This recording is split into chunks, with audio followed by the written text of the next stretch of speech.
तर राम राम शेतकऱ्याचे पोरो, काय चाललंय मग निवांत एकदम.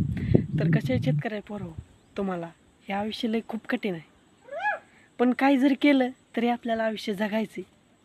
धीर धीर सोडून कसं चालेल. अरे शेतकऱ्या पोरो, आपण कष्ट करायचं, लाळ मातीशी निष्ठा शेती. तर मला काय वाटतं शेतकऱ्या पोरो, आपण जर मोर्चा जर निर्णय उचलला तर नक्कीच आपण सक्सेसफुल होईल. आणि त्यास यशाला आपल्याला थोडा वेळ लागेल, पण आपलं नशीब नक्कीच चमकेल एवढं मात्र मला माहीत आहे. आणि शेतकऱ्या पोराव, तुम्हाला माझं एक सांगणं आहे की म्हणजे असं म्हणजे खचून जाऊ नका.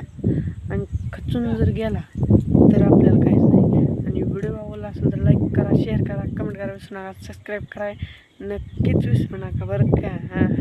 सबस्क्राईब करायचं आणि घंटी दाबायची, सबस्क्राईब करायचं आणि लाईक करायचं, सगळ्यांना शेअर करायचं व्हिडिओ. व्हिडिओ आवडला असेल.